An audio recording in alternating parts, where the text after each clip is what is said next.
16. po redu sajam šljive u Osečini okupio je vredne domaćine, voćare i poljoprivrednike iz Kolubarskog okruga koji su imali prilike da se upoznaju sa prednostima osiguranja poljoprivredne proizvodnje, o čemu se danas govorilo na radionici u organizaciji Dunav osiguranja. Tom prilikom preneli su iskustva zainteresovanim proizvođačima koji još uvek nisu osigurali svoje fabrike pod otvorenim nebom.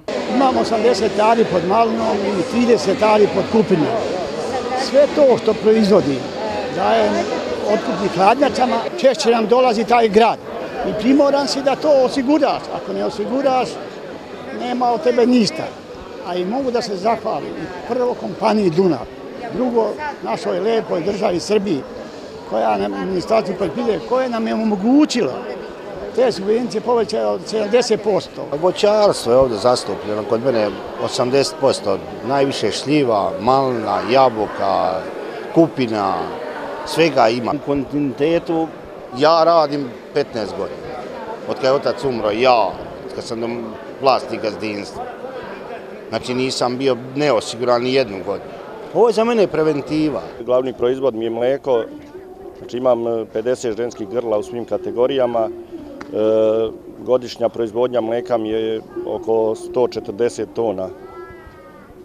Obrađujem 45 hektara zemlje. Grla sam osigurao kod kompanije Dunav.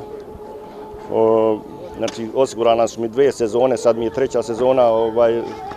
Znači imamo korektnu saradnju, imao sam štete, šteta mi je blagovremeno isplaćena. Znači možemo da zaključimo da osiguranje nije luksuz, nego je potreba i to neprikosnovena potreba. Ministar poljoprivrede Branislav Nedimović svečano je otvorio ovogodišnji sajam šljive u Osečini i tom prilikom je istakao da protivgradna zaštita, navodnjavanje i osiguranje čine zajedno stup sigurne poljoprivredne proizvodnje. Mi smo pre nekoliko godina imali svega 7-8 hiljada osiguranika od štete u poljoprivredi, danas je on prelazi preko 25.000, dakle više od 3 puta. Gledao sam neke analize, pre 10 godina svega 120 miliona je država trošila za osiguranje od štete. Danas je to preko 1,2 milijarde. 10 puta više plaćamo za osiguranje od štete. To znači da se konzum ljudi koji osiguravaju povećao i to je u stvari suština.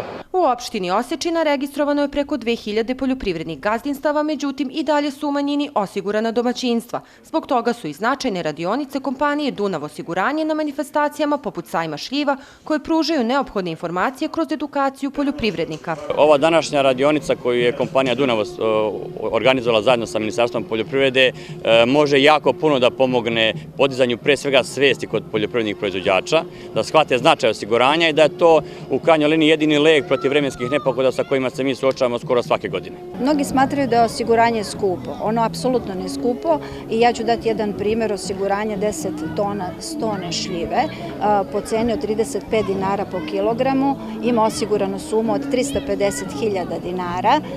Ugovaranjem učešća u šteti od 10%. Premija iznosi 29.798 dinara zajedno sa porezom. Država kada regresira 70% premije, trošak osiguranja poljoprivrednika za 10 tona šljive iznosi 8.640 dinara. Glavna filijala Dunav osiguranja u Valjevu je u oblasti poljoprivrede ove godine zaključila 757 polisa osiguranja u vrednosti od 20 miliona dinara, dok je u proteklih 5 godina ukupan iznos isplaćenih šteta iznosio 50 miliona dinara.